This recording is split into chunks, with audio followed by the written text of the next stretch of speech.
All right. Good afternoon, everybody, and thanks for joining our fireside chat today with the executive management team of EMCOR, which includes CEO Tony Guzzi and CFO Jason Nalbandian. We picked up coverage right after Labor Day this year and came out with an outperform rating right around $600 per share, which was up sixfold from about $100 per share only 3 short years ago, driven by the incredible momentum that we've seen in the business. And shares continue to move higher with every incremental headline about industrial reshoring and AI infrastructure. So, with that as the backdrop, I'm excited to have the team with us today to talk more about the growth drivers and industry dynamics. So, Tony and Jason, thanks for joining us today, as well as sorry, Lucas, I should have included you as It's well, all good. Lucas Sullivan, IR. But yeah, thanks for joining me, guys. You bet. Thanks for having us. You bet. So I want to start out with just a quick recap, State of the Union. You reported your third quarter results last week. A few of the items that really stuck with us is one, you're continuing to see broad-based revenue growth. I think 10 out of your 11 construction end markets grew this quarter, almost at a double-digit clip, I'll add. The backlog's continuing to grow, number two, strongly. And that's particularly true for data centers. I think the backlog there doubled from last year, which leads me to point number three. You shared that you believe you can maintain a high single-digit to low double-digit organic growth rate over the near term. So maybe with that, can you just spend a little time, share your perspective on the current state of affairs, how you're thinking about things? I am stepping back, like how are things playing out this year relative to your initial expectations? Anything surprising you one way or another, just at a higher level? Yeah. So look, I think you captured a lot of the high points well, Tim. And thank you for setting this up today. And everybody on the line, thanks for joining us. It's an exciting time to be the CEO of EMCOR. And I've been the CEO for a long time. But I think you captured it fairly well. RPO is up 29% year over year, about to 12.61 billion. 80% of that growth has been organic. I think you captured it well. You see good diversity of demand because it's not only our revenue growth, we also had RPO growth in almost all of our sectors. And I think diversity of demand is something that's important. Yes, we are growing well in data centers and some of the other things focused on nearshoring and reshoring and all those things. But we also have good diversity of demand at EMCOR, which I think sets us apart from some of our peers. We're growing our revenues, and Jason, when we hit this later, we'll hit this later when you ask about labor, but just to get it up front, we're growing our revenues 2 to 3 times the rate of our headcount growth in our mechanical and electrical construction segments. And that's important because it ties into a point you make later. We're also seeing opportunities to grow, which to us is one of the key capacity increases, is we're having the ability to, because of our growth, to grow more foremen, superintendents, project managers, and other folks that help us expand and be able to do more projects and larger projects. We continue to see good aftermarket growth. That gets lost in all this, right? We continue to have good aftermarket growth, especially in our mechanical services business. And we've had really, I think we have a record of really good capital allocation, but we continue to have really good capital allocation. We're in the process of divesting our UK business, which we have built into a pretty good business. We'll be selling that this year, pending UK regulatory approval. We've made over $900 million worth of acquisition, the latest being our John W. Danforth acquisition, which we actually signed. We'll close here in the fourth quarter. We actually signed in the night before earnings, and we were able to announce it. And we also have done 400 million plus in share repurchases. And we've done all that by having cash flow generation that continues to be best in class. We expect to be, at least equal to net income when we do that. Now we have a long track record of doing that or a little bit better. And, we leave 2025 as we exit out of the year, feeling pretty good about it as we go into 2026. And we're doing all that by earning the best margins we've ever earned, between 9 and 9.5% on a consolidated basis, operating income. Remember, we do operating income. A lot of people do this, sort of EBITDA accounting. We're operating income. We figure everybody on the phone is smart enough to add back amortization. And we continue to invest for the future and development of our people. Jason, you got anything to add there on the highlights up front? I think Tim hit it, right? 10 out of 11 of our market sectors grew when you combine electrical and mechanical. I think the thing for me that's always interesting is if you look at the business overall, you strip out what we've seen as high growth sectors over the last several years. So you strip out network and communications, which for us is predominantly data centers. You strip out high tech manufacturing, and you look, how did we grow the rest of the business in 24 and for the year to date period of 25? And we're still growing at mid to high single digits. I think in 24 is roughly 4 to 5%. And year to date, we've seen the rest of our business grow at roughly 7%. So I think that's a testament to really the diversity of our business. And Tim, you mentioned kind of our near term growth rates, and we've said this before. I think for us, if you look at how we've grown historically against non-res, I think that's a good predictor to how we'll grow into the future. And for us on a consolidated basis, we typically grow 200 to 250 basis points above non-res. And in our construction segments or our mechanical services group, we're typically growing, let's say, 500 to 600 basis points above non-res. And that's where we get to the 9%, high single digits, low double digits in our electrical and mechanical segments that you mentioned when we kicked off the call, Tim. Okay, that's a good level set. Thanks for providing that overview of the business. It sounds like you guys are largely thinking about it the way we are. Although I will say, we raised our estimates on the most recent quarter for 2026. So although that's a good growth algorithm on how to think about it, you do kind of continue to surprise to the upside. Yeah, we continue to outpace it a little bit. Yeah, But yeah. talking about doesn't have any acquisitions in it, right? In next year. Good point. That's a good point. That's right. Although my model doesn't include the most recent acquisition because you announced it, but you haven't closed it yet, correct? We have, yeah, and then we have the UK coming out. So and you got the UK coming out. And we have a Mutha Miller coming back. We've done some other small ones. We're pretty good about breaking that out when we give guidance in February. Got it. Okay, thanks. No. Perfect. So I'll move on here because Tony, I was laughing, in a recent Fireside chat. I think you made a joke that no one wants to talk about anything with you except data center these days. Right. Which I understand, but actually, I do actually want to start this off by talking about some of your other markets. Sure. Cool. So, I mean, we've seen strong growth in a lot of these areas, and something we've all come to appreciate more and more is just how long in coming the push and need to reshore has been, and the potential for this to be a multi-decade theme. So maybe I could start with these high-tech manufacturing opportunities, semiconductor fabs. A lot of MEP work goes into those, I think. But obviously, these are large projects. A ton. Okay. All right. That's what I thought. At the same time, it seems like the U.S. may be in just this initial push of what might be, I don't know, 10, 15-year surge in CapEx to get the critical mass of chips here in the U.S. How much has your team already been involved in this area? Because I don't know. I'm new to the story. And I know you guys have talked about semi, but how much have you already been involved in this area?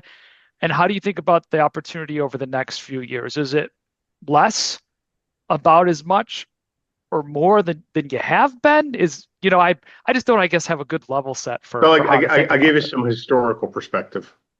I've been at EMCOR 21 years. We've been working on semiconductor plants on and off for 21 years. Okay. Now, what's different this time, that was for one or two particular customers. One in Arizona, one in Salt Lake City, a little bit in Boise, Idaho. That's the historical perspective prior to this recent expansion. The recent expansion, we picked up a couple new customers. One in Arizona that's pretty well known. We're doing the mechanical work there. We've done some of the fire life safety work there. We've done some low voltage electrical work there. We did a lot of work on the first fab mechanically, fire life safety. We're doing some of the work on the second fab, the same scope going forward on the mechanical side. As you go to one of the other big fabs built in Texas, we don't give customer names. They don't want us to give customer names. Sure. Another big fab built in Texas. We did the CUB, Central Utility Building. So just is it a big mechanical project? It's a huge mechanical project. It's 70,000 tons of cooling. So just to put that in perspective for you, 70,000 tons of cooling. Take a major medical center that may span 2 or 3 city blocks. Yeah. It's 12 and a half times as much cooling power goes into that one semiconductor fab at a place they're planning on building 5 that would be in that one location. So that just gives you an idea. Another way of saying it, 12 times of a major medical center. So go down to Northwestern Medical Center. You're in Chicago. Look at that vast medical center. The cooling capacity that they will use at that one semiconductor fab that we built in Texas, just the central utility building, 12 times the size of what they'll use at Northwestern Medical. So 70 times when it's all said and done, if this is one of 70,000 tons is 12 times. So it's about 5,000 to 6,000 tons at Northwestern Medical Center. This is 12 times that. I'm just trying to size it for people. And there's other phases to that, right? We did that there. Other places we do we'll do the tooling install, which is more of a unit price job. And other places we'll do what's in between the tooling install, which actually moves the air and moves the liquids. And we do that. That's actually what we're doing out in the desert. You pick which part you're going to do. You really can't do it all. No contractor really. And they don't want one contractor to do it all. And so we think that's a 5 to 10 year opportunity too. We're well entrenched in Arizona. We'll have the opportunity to potentially do the Texas job when they do the next phase. And then we have to balance that against other opportunities we may see in the same geographic market in Texas, because there might be something better to do that we'll go do there. Maybe a more remote data center that's going to take 7 years to do. And there'll be more quick term projects to do that. And you say, well, don't you have the capacity to do both? Well, we could have the capacity to do both, but we'll see if that's what we want to do. To the central question, though, do we believe this is a good long-term market for EMCOR? The answer to that is absolutely. Is it going to be a big drop into our RPOs like it was when we started the first plant in Texas? It might not be. They might let it out in phases. And that's more what we're seeing in Arizona. And that's what we've seen through time as we became more entrenched with the customers. Jason, you had some good data on this that I'll flip over to you to add. Perfect. And Tim, I think the key here, when you look at the data, is the point you made about this being a little bit lumpy for us relative to some of the other sectors, right? You finish the first phase, there's an inherent lag before that second phase starts up as our customers try to get these facilities up and running. But if you just step back and you look at the work we're doing today in this space relative to what we were doing just a few years ago, let's say 2021, for example, our revenue today is 5 to 6 times in high-tech manufacturing what it was just a couple years ago. So we're down maybe year to date, but long term, we're certainly seeing elevated demand, and we think we can continue to grow off this base. And it's really all trades. It'll be everything from sprinkler fitters, fire alarm techs, low voltage techs, traditional electrical, mechanical, and we won't get every job, every phase, every trade. And then millwrights, actually, because one of the semiconductor equipment providers have actually hired one of our companies to be the national person that goes around and sets all the semiconductor equipment, regardless of whose plant it's going into. So this is a broad-based opportunity for us. It's something we will participate in. It can be a little lumpy, or it'll be steadily coming in to things. We like the work. It's tough work. There's less people that can do this tough work. But again, when you're working in a sector like this, you're working for some of the most sophisticated customers in the world. And some of these folks came over and either hadn't built a semiconductor plant in a long time in the U.S., and one of them had never built one in the U.S. So you go through those growing pains. But to be fair, we did quite well on that first one with a new entrant in the market for the U.S. Gotcha. That was a lot of good color. And when you say it's tough work, not everyone can do it, Tony. Is it your technical capabilities, or is it the fact that you have the manpower? Which one is the bigger one at the moment? I think it's the intersection of both. Okay. The manpower are pretty highly skilled. I mean, this is a lot of high-end welding, high-end fitting, electrical. This is pretty high-end work, right? These are very experienced people. In our case, we try to have at least a percentage of that, 20 to 30% of those people have done this work before. We're not like cycling. The second thing that I think is the amount of interaction you have to do with the person building it. The amount of BIM, building information modeling, virtual design construct, design assist we're doing here. before we ever build anything, coupled with the amount of the precision on the prefabrication. And then if we're doing the middle phase, the middle work or the tool installation, the middle phase is all clean room work. So we actually have, basically the chambers to do clean room work like a pharmaceutical or anywhere else to do the welding and everything around that. So it's very specialized the further you go into the fab. Central utility building, maybe not as much, but as we're more into the fab, it becomes very specialized, you need some facilities to do it. You need training around those facilities, that kind of welding. You're doing a lot of a high alloy welding, a lot of stainless steel welding. The further you move away from the central utility building. Gotcha. Okay. If I stick on, the other one that everyone thinks of when they think of high-tech manufacturing is battery plants. Is that also, I can't remember exactly what you've said about them in the past, but I think that it's something that you've mentioned in the past as being, you playing in the EV value chain and the battery plants as being a growth area. Is that something that, you're seeing steady growth in, or is it pulling back at this point, like we're seeing in some areas of the EV value chain, or where are we at? Let me tell you how we thought about the EV value chain. Yeah. So maybe the cynic of me was proven right. So like when we're doing at the macro level, we're doing both capital allocation and resource allocation all the time. Yep. And one could argue the resource allocation is actually harder than the capital allocation right now. They both take a lot of thought. But the capital allocation is about money. The resource allocation is about people and fabrication facilities. It's about it's people all the way from the BIM designers all the way through the tradesmen on the ground installing the installation. So when all these opportunities were coming out 3 years ago, data centers were starting to grow more, and we're going to talk more about that later. You had reshoring. You have our traditional markets like healthcare and institutional. You have EV chain. Now, we were involved in some of the first electrical EV projects with Tesla in Reno, Nevada, especially on the millwright side and the fire life safety. And so we had some experience around that. We also have a lot of experience with the auto companies. And, they can be very difficult customers, and they can change their mind in an instant. So as we were looking at all these opportunities, we said, okay, how do we want to think about how we're going to participate in the EV value chain? Well, first of all, we always are thinking about how do we maximize margin and how do we maximize the opportunity for our people to have, long-term. And then is that going to be a customer that we're going to have multiple opportunities with?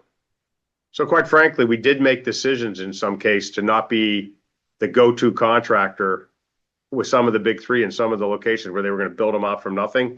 And they wanted a commitment on dedicated resources over a 3 to 5 year period. Quite frankly, in some of those cases, we were not the guys.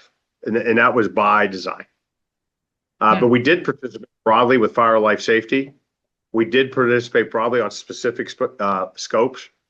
And we did okay in EV value chain. Of all the places that were growing and it continued to grow, this was the one we emphasized the least. But it's still a substantial part of what we did.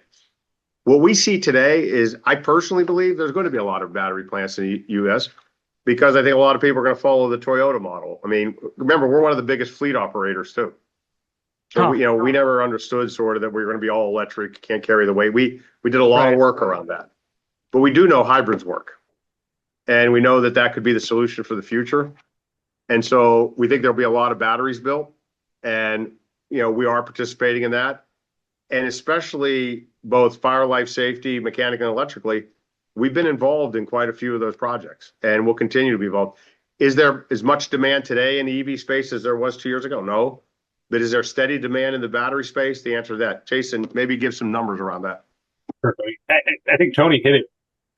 We participated in a very select way. What we're starting to see now, though, is a shift away from full EVs and towards more battery. But when you look at it on a combined basis, there's still growth there. I think right now battery is the demand driver, but we're still up 10% year to date in the EV and battery space overall.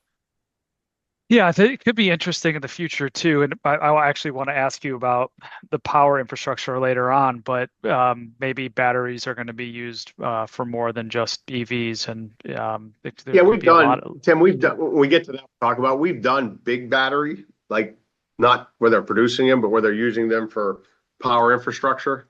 Yeah, Uh, I think that has a place, but that's not going to power, uh, with the amount of power we're talking about here. That's that's not. if you did 1,000 piece jigsaw puzzle, that might be three of the pieces. Gotcha. Gotcha. Well, maybe we could just move to that. I'm going to skip a few of these. Well, I did want to ask you about life sciences, and if you think it's, that whole thing, and if you think it's important, please skip back to that. But I'm going to skip that so that we have enough time Yeah, and I go think to. I can answer that really quickly for you though. Great. 2 seconds. Long-term market for EMCOR, actually a long-term player in the aftermarket for EMCOR. We have people at these facilities all the time, Yep. electricians, pipe fitters, doing adds, moves, and changes. We also are there when they put in major lines, and that's across all trains. Good long-term market, has a lot of the same characteristics of other good long-term manufacturing markets. Sometimes they grow 1 or 2%, and sometimes they grow 12%. Gotcha. And this is like GLP-1 manufacturing, stuff like Yeah, we're that. You've doing, seen this yes, we're pop up. supporting that. Yes, in a couple of places. Yes. And also life sciences and some of the biomed. And we're where you're supposed to be. We're in Southern California, we're in Indiana doing it. We're in Research Triangle Park, and we're in New Jersey doing it. And some of the primary research we're doing, supporting the facilities up in Boston.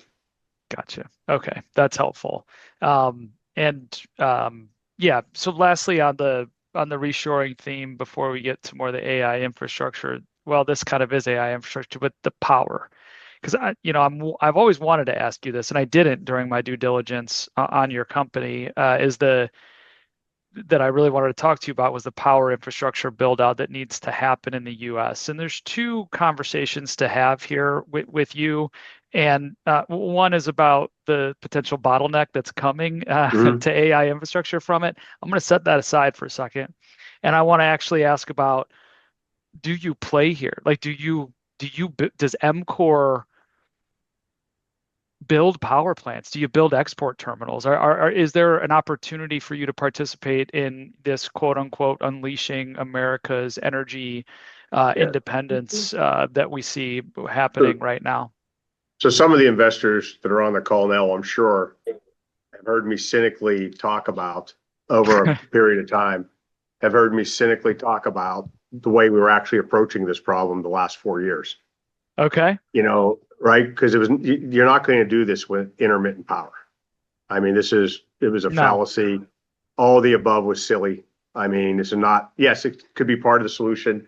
Go to your battery point earlier. It's not the solution, but EMCOR does play. I mean, we have built utility scale solar farms. We're contractors, right? We're going to go to where we think we can mix the labor the best, get the best opportunity, build capability if we think it's a long-term market. We do have utility scale solar experience. Secondarily, we also participate in the aftermarket in power plants. We have a business that's called PPM. It's part of what our industrial, it's in the mechanical business. It's part of our industrial platform in the Southeast, not oil and gas platform, but industrial. That PPM stands for power plant maintenance. That's what they did. They can do coal plants, gas plants. They used to do nuclear. We sort of moved away from that.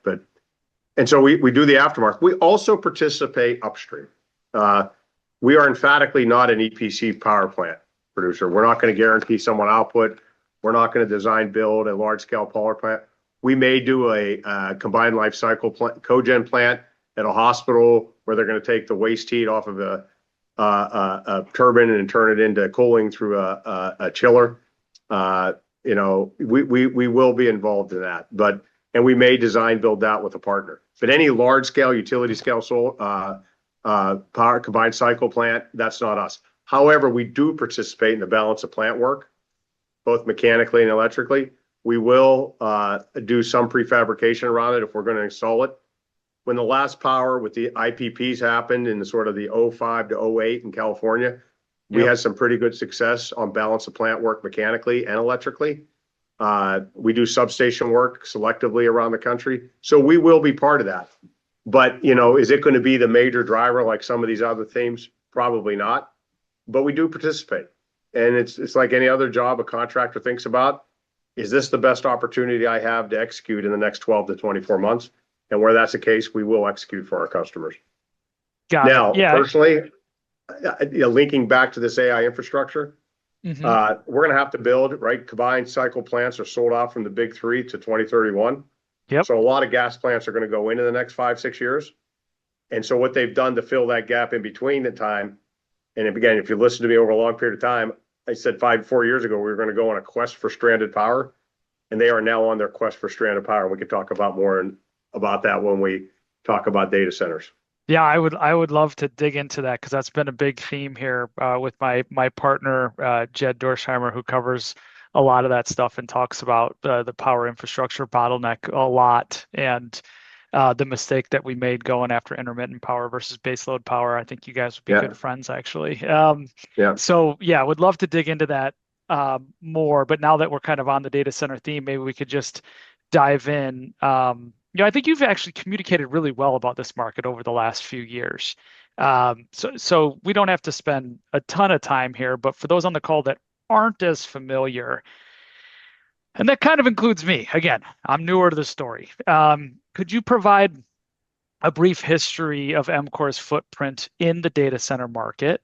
How your and I'm thinking about this, like how your capabilities have evolved over time, but also how you've expanded geographically over time. Because you asked novice, right? And I'm like an electrician is an electrician is an electrician. I know that's not true, but I don't know what the differences are. Can you pull someone up over here and put them in a data center? When you say I have a data center market or a data center capabilities, or we're establishing that, I don't know what that entails. Was curious to find out. So we have a long history in data centers, going back to the first data centers that were built. I'm here 21 years.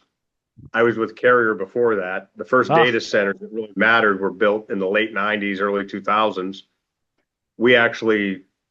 I helped sell the job as an air conditioning guy to an EMCOR company called Poole and Kent down in DC that did the original Equinix data centers and the original AOL data centers. Wow. So that's how far back. And then the electrical contractor on that job, I wasn't part of EMCOR, was actually Dynalectric DC. And they were sort of some of the first data centers that were at scale. And those data centers were between 5 and 10 megawatts. Okay. So today, a hyperscaler doing AI is doing 200 megawatts. They're 20 times the power need to do an AI data center is those first AOL data centers. And a cloud storage is about 5 times that size. So just we're sizing these right now, 200 megawatts, give or take, could run a 15 to 20,000 person city, depending on the city, or 5,000 households. You figure 2 to 4 people per household. And it would take, go back to the PowerPoint, it'd take about 1,500 acres to get the same output solar-wise, and 600,000 panels, unless it's the new ones, it'd be about 400,000 to get what one combined cycle plant can get at 250 megawatts, one turbine, and they usually put 4. So that just sort of sizes it for you. So EMCOR's got lots of capability here. So we went from there, then we started building, when I first got here, just the big data centers that people like the then Bank One, before it got acquired by JP Morgan, built the 2 biggest financial institution data centers in Chicago and in New Jersey. We built those. And then we were just building them for owners, right? Bank of America, we're building them, mainly financial institutions, some utilities, some, REITs were building data centers. And that sort of happened for about 10 years, and we were building them then. Things started to change around 2017 and 18. Cloud storage became a thing. Amazon started building data centers. Google started building data centers. They all started, and they were mainly building them in either, for us, they were building them in Chicago, where we had the first data center builders, and they were building them in Portland, where we built capability. And it all started with our group in DC, in New Jersey, and they taught these guys in Chicago and these guys in Portland how to do data centers. So we were maybe doing till about 2020, 2019, 4 data center markets, data center sites. You divide a market as sort of a big city, region, or a state. And then we flipped to now today, we're doing 17, Lucas, electrically. Yeah, 17. We're servicing 17 different distinct data center markets today, and versus 4 in 2020, 2019, and versus 2 or 3 mechanically. We're now servicing 7, and fire life safety, we can service every data center market. And so what does it take to go and get into a data center market if you're EMCOR? Yeah. What's it take? So how did we do this? And I'm going to give you 3 distinct examples. Okay. One is get bigger, right? You had great capability in DC. You had it in Chicago. They're the founders of the EMCOR in New Jersey. They're the founders of the EMCOR data center business. Take those people, teach other people. But in those places, just get bigger, get more capable, serve your customers better, attract more customers because these are big data center markets. The reason for that is they have great connectivity. They got power, right? So just build scale, right? So the DC business is 4 times the size it was 5 years ago. And they did that also by growing their traditional business and then growing their data center business quite more than their traditional business. And did that those first 3 or 4 markets. Did that in DC, did that in Chicago, did that in Portland, Oregon, up through Southern Washington. Okay. Then you say, okay, that's 3. How are you gonna serve more? Customers want you to do more, you want to do more. You're talking to your customers. So okay, now we got to figure out how to go to Columbus, Ohio. We have no capability in Columbus, Ohio mechanically, and had no capability really electrically. We do an acquisition electrically of a traditional electrical contractor, bought a smaller one that had some day 2 work in data centers. Now we're in the data center business with great industrial electricians that maybe we can teach to do data center, the foreman versus just traditional electrical work. So now we're growing in Columbus, Ohio. Mechanically, what we did is we took 2 of our best companies, one through acquisition, Batchelor and Kimball, who had big data center experience. That's the second way we do it. And Pull and Kent, they formed an internal joint venture, went up and formed a company, Upland Mechanical, to service at the request of one of our customers on a GMP contract, which gave us both some protection to go up and do mechanical scope in Columbus, Ohio region, New Albany, Columbus, all the way up to date. The second way we do it is take one of our existing companies, like we did with Portland at one time, and teach them how to do it, right? Is we take one of our existing companies in Indiana, 2 places in Indiana, and say, you guys are great electrical companies. You got great capability. You do automotive work. You do steel mill work. We're going to teach you how to do data center work. So how do you do that? Well, you bring some folks over from Chicago. You bring people from all over the country to help them estimate the job. You're going to be working for a customer you already know. You can bring the means and methods. You take them out to a site you built. The guys are like, okay, we can do that. This is what the prefab plan looked like. Here's what the learning curve looks like. So instead of the learning curve being, like this slow linear growth, the learning curve looks like this, right? Because we take some experienced people, intermix them with some of their just great foremen and superintendents and project managers.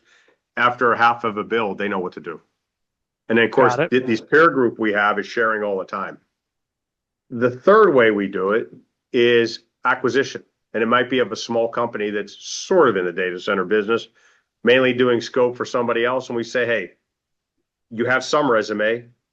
You would now have our resume. And we're going to basically treat them just like we treat one of our other companies that we've owned for a long time and say, we're going to put you in a data center business in a major way. And it's going to take us a year or 2 to do that. Because now we got to know, unlike our current company that we've owned, we know what their capabilities are. We bought this. We think we know what their capabilities are. But we're going to be a little more careful when we do that and then to ramp them up. How do you do that if you're not sure? Is it just you make sure that there's protections for you and the customer in the contract? Well, we're going to be sure because we're going to put the right supervision on the job. That's how it is. So we're going to be sure. Yeah. The customer's buying. No, the customer's not going to give us a pass. We're going to take the right contract structure, but the customer's not going to give us a pass because no, I hired EMCOR, an EMCOR company. You guys know what you're doing. And then you buy people that are the best in the business, like Batchelor and Kimball, and knew how to. We bought in 2019, and they then helped our mechanical business grow quite a bit in the data center business because they were known in the Southeast and in Oklahoma as one of the best data center builders in the country. And then the wrapper around all that, that's electrically and mechanically, and fire and life safety between the assets we have at Chambord and Communal. They can service any data center market in the country. And we've built those through acquisition and mainly organic growth. Gotcha. Okay. Sticking on this data center idea. Sorry, I'm not distracted. There are people on the call that are emailing me left and right saying, "Hey, could you just squeeze this question in?" And it was distracting me. They're all related to data center, by the way. But Okay. I'm assuming you don't comment on competitors, so I'm not going to ask half of the No, I questions don't. that I are don't comment coming on in. competitors. So, No. they all want to know how you think you compare relative. I'll say this though, I saw in some of the notes or somebody's note Yeah. that Comfort did X and we did Y, and Comfort Yeah. Systems is a good company. Yeah. Because they grew faster doesn't mean they took share from us, right? Sure. Yeah. These markets are growing, they're different markets. I don't we've never thought of our business in terms of market share. I That's hear just that a general comment. all the time in other markets as well, and it doesn't make sense, especially when you're in a It's an growth irrelevant market like metric. this. Yeah. Yeah. Yeah, you guys both are performing at a high level on the data center front. I mean, I think people do think about you too as the leaders in the space with robust capabilities to serve these markets. Yeah. And we're very rarely in the same market, by the way. Right. I mean, the way I think about EMCOR, and please correct me if I'm wrong, is you guys are in a lot of tier 1 cities and you have a unionized labor force, and Comfort Systems thinks about themselves as in tier 2 cities with a non-unionized labor force. So you're not going to cross paths, but how would you correct that statement? Which is probably too simplistic. I think for general work, that's true. But the more you go to some of these data center markets and the more you're in some of this manufacturing work, that no longer holds true. Yep. But very rarely are we overlapping on a job. Or competing for the same work. I think it just happens that way. It's a big market. I think it's a big market and different customers. How about this liquid versus air? We've read that AI data centers with liquid cooling requires even more MEP content per data center for cloud. So that's true. That's true. Okay, I wasn't sure. I mean, it makes sense intuitively. Very much so. There's much more tonnage, more megawatts, drives more tonnage to cool, drives now, and the chips are more hot. So therefore, they're still blowing air across the servers. Sure. Right. That's where the Vertiv products and all those people come in. Right. And there's custom air handlers, and that's all the chillers are lined up. And these are massive chiller plants, either air cooled or water cooled. And then what liquid cooling really means. So a guy like me thinks water cooled versus air cooled. Water cooled means that's just the loop that you're using to cool. What this actually means is you're taking the server, you're putting it in a jacket, and you're doing heat exchange from either some liquid medium. You're gonna either run a pipe assembly down and run it through there and cool that water that way that the server jacket's in, or you're gonna do it from some other medium. I mean, that's what liquid cooling means here. And it's usually a fabricated product that you're putting cold water through, or some combination of cold water or glycol or something in to extract the heat transfer out of the liquid medium that the server jacket's in. Oh, really? So it's so just imagine, liquid. Just think about like a tea bag. Yeah. And think about the server being the tea bag. Okay. Dipping the server in, it's not just water all around it, but there's a jacket. And then there's some kind of piping system around that jacket to extract the heat out and then take it out and expel it through the loop, usually through a cooling tower outside. Huh. That's what it means. That's what that means. So that's part A is it more content? And the answer is yes. And part B is, well, where are we on that journey? Because I think about it like probably inning 1 on the liquid cooled side. And please, again, I don't know what I'm talking about, Tony. Correct me when I'm wrong. I think we're on inning 1 or 2 at best in building out the AI infrastructure based on the work I know we're doing. Okay. And the mix in our thing. I think you probably look at the same industry studies. You guys probably even created a couple of them. What we've seen is sort of cloud storage is going to grow CAGR over the next 5 years, 9 to 11%. Yep. and AI is going to grow north of 20%, 20 which gets plus. you Yeah. to a mid-teens growth rate, right? I still think, the majority of our backlog today is still cloud storage. Jason, you have some facts and figures around that. Part of the growth you're seeing, if you look, Tim, at our mechanical segment versus our electrical segment, so electrically, we're still doing more data center work. Our revenues are still greater on the data center side in our electrical segment than it is mechanical. Even dollar-wise, electrical is still growing faster, and some of that's just the larger base. But if you look at growth rate, you're seeing a stronger growth rate in mechanical.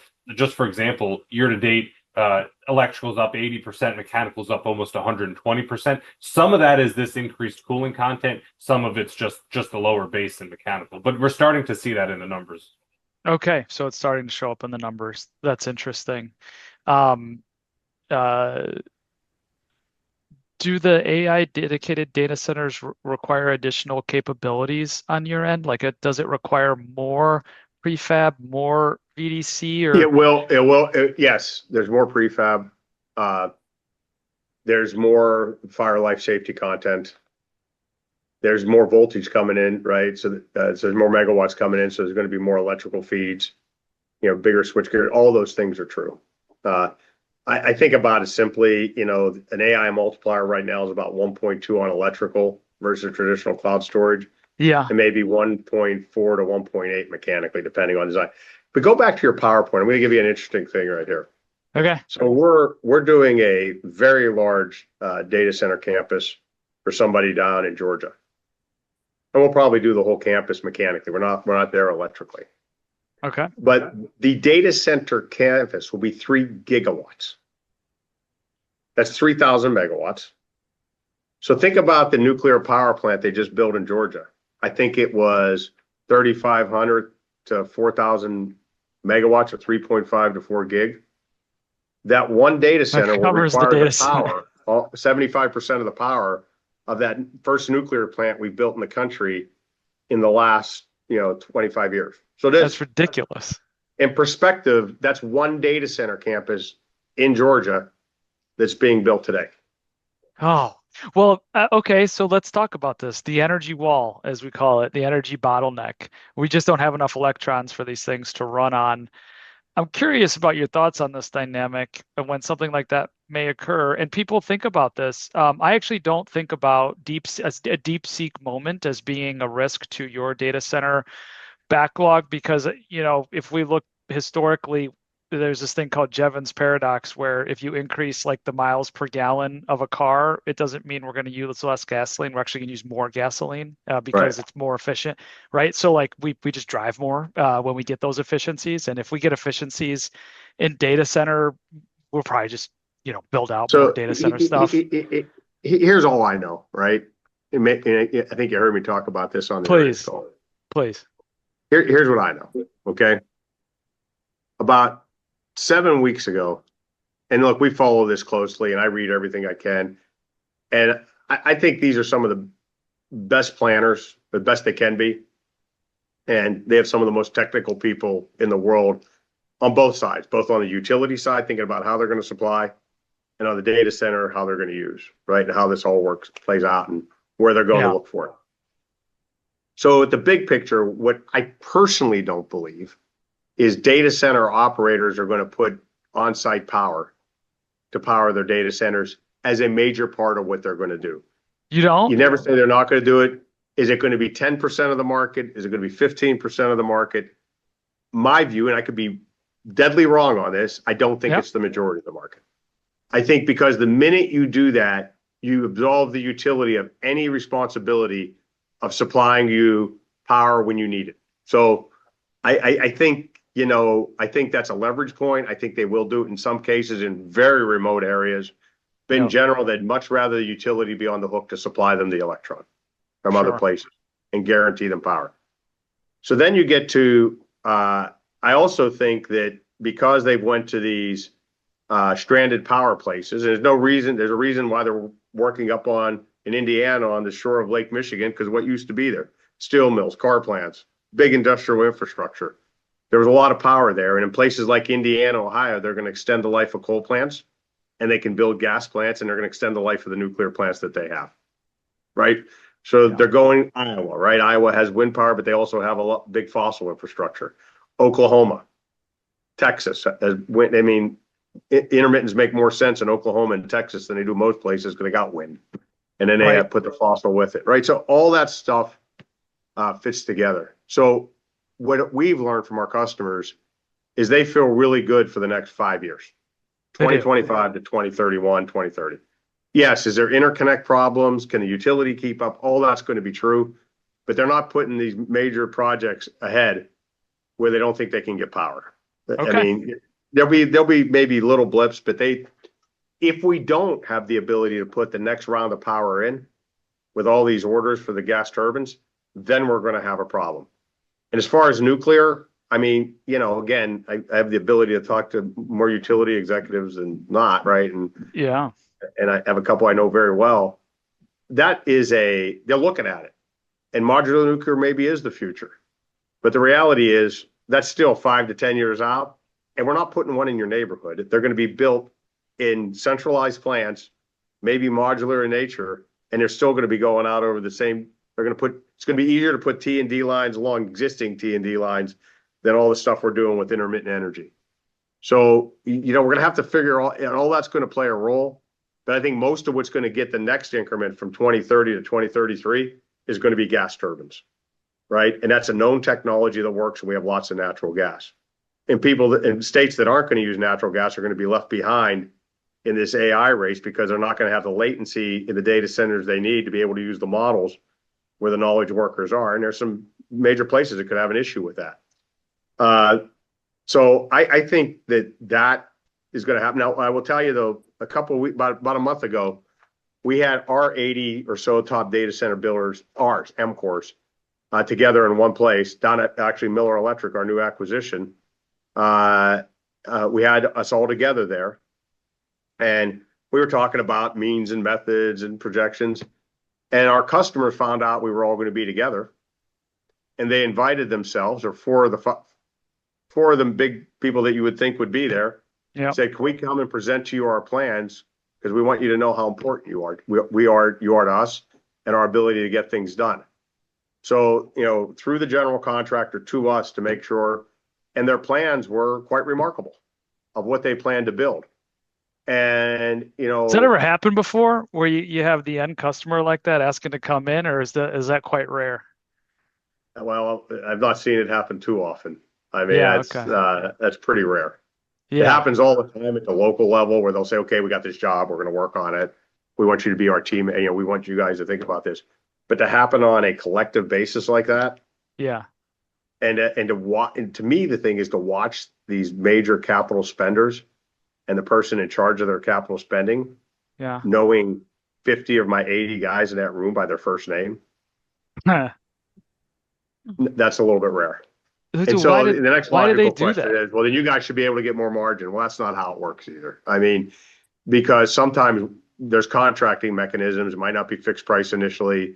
We may ask for a GMP contract. They may want to do everything GMP, which is a target type price we work to because it makes change orders easier, and they do change, or they want to have transparency of cost. And so when you think about this data center space, there's 3 or 4 different contracting mechanisms. There's 10 or 12 at least major customers, maybe more once you bring the colos in. There's, at least in our case, 17 to 24 geographies mechanically and electrically you're working in, even more than that. And so they're balancing risk reward, certainty. We've got a fixed price. We may not want to give them that in certain markets because the labor force is going to be, they may not want to give us in certain markets because they don't want to get in a contentious relationship on a new build as they get ready to build out the site because they want us to be part of the team. Other places we've had to come in and finish someone else's job, and that has a whole other thing to it. I mean, so this is a very, it's like 4D chess, but yes, it is very rare where they'll come in and share their plans with you. They may share the next 2 jobs with you, but for them to talk about, hey, this is what it looks like for the next 5 years. And we didn't have them all in there together. We came one after another, and it's respectful. I mean, it's a sort of like, hey, we're sort of in this together now, folks. And how are we going to build this infrastructure? Because we right now can't keep up with the demand from the people that are selling our product on the supply. we're the factory. We can't build the factories fast enough to keep up with the supply side. I mean, with the demand side. That's why they're doing it. They need to know that you're going to be there for them, or they want to know that you're going to be there for them. That's why they're breaking through the general contractor and they're coming direct to you, because they just need to know it. It's too important not to risk it. Yeah. That's really interesting. Look, we got five or so minutes left, and I got through about 10% of the things I wanted to talk to you about, but this was an awesome conversation, and I'm glad that we did this instead, because I learned a ton just focusing on, some of your main markets. But if I was going to spend the last 5 minutes, I'd probably move to labor, because it's a question I often get. Sure. And the reasoning it goes as follows. My question, the way I set it up here, because I pre-wrote it, it says, where would you characterize labor shortages as being most acute? I've heard you say in the past that it's the leadership roles, the foremen and the superintendents and the project managers. And I get that. And, there's a time component to developing that you can't rush. But if you Google electrician shortage or plumber shortage or welder shortage, I mean, you'll get a dozen articles from the trade associations representing those folks arguing that there is a major shortage. So are you really not seeing a shortage there across those skilled trades folk? Of course, there's a shortage, right? If you take the macro level overall, I think it's purely a tribute to our teams in the field. So you think about EMCOR in our operating model. Yep. Right? The people that run our companies know trade labor. In fact, over half of them are run by people that started as apprentice electricians or pipe fitters. That's or right. sprinkler fitters. Is like 60%. Right. The other half mechanical. are project engineers and spent their time around it. And that's both. And if you think about on this big work we're talking about, for the most part, we're doing most of this big work union, which I look at as a real strength.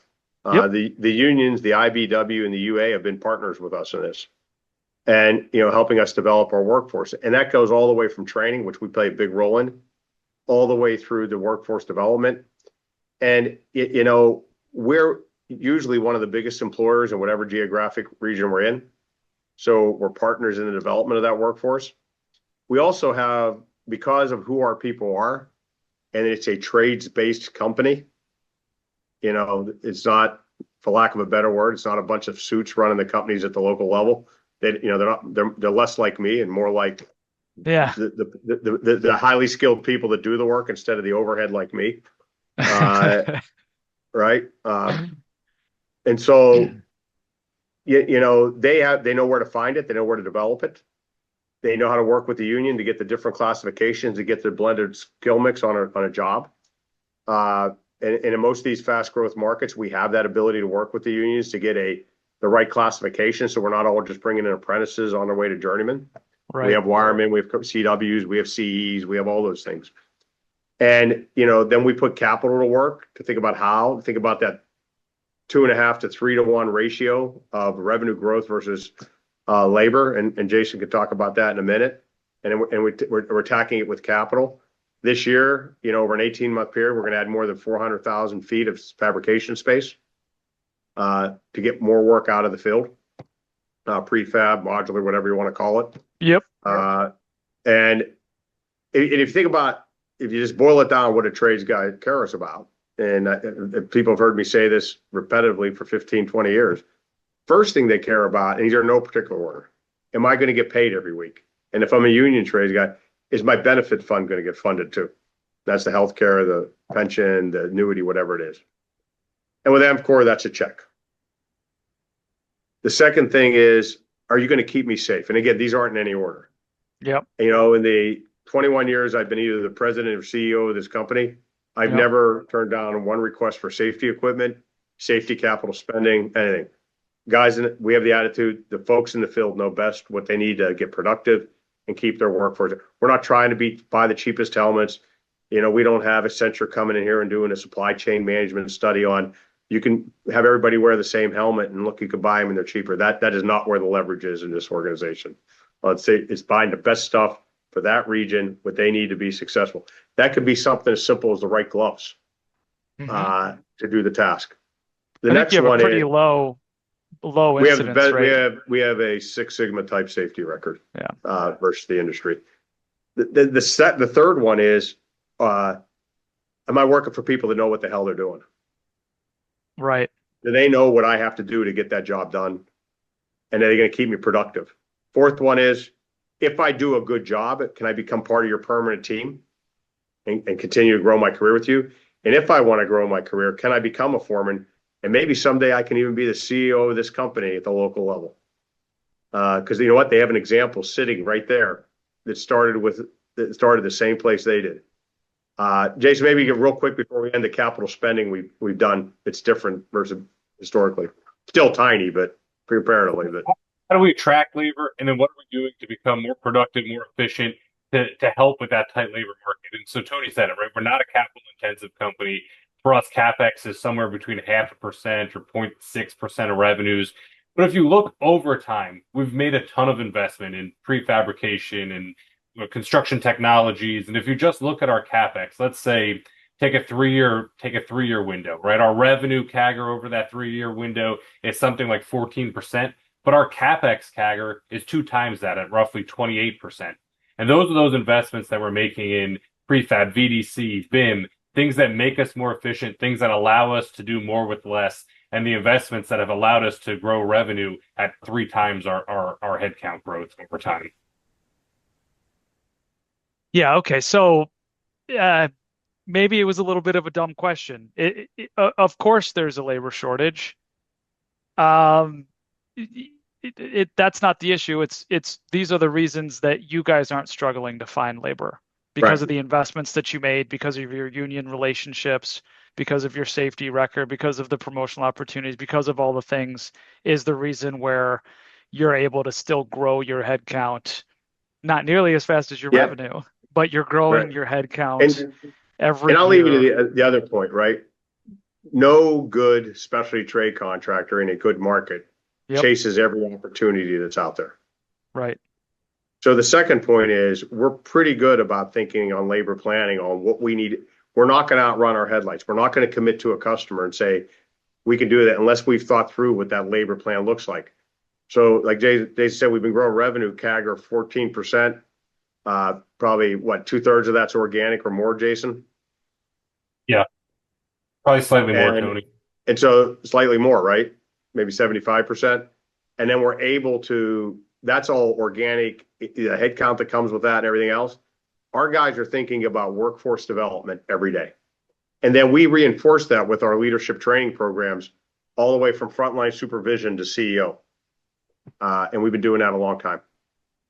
Well, I think that's probably a perfect place to end it. I wish that we had another hour to dig into more of these topics, but can't thank you enough for the time today. This Thank you was for a having great us. And conversation. I'm very excited to be covering the company and excited to learn more along the way and look forward to talking to you guys when you report your fourth quarter here in a couple months. yeah, and we very much appreciate, we like that you guys are covering us, and anybody that's on the call, thanks for your interest in EMCOR today. We're pretty proud of the company and the folks we have working at it. That's perfect. Thanks so much, Tony. Thanks, Jason. Thanks, Lucas, and everybody else. Have a good day.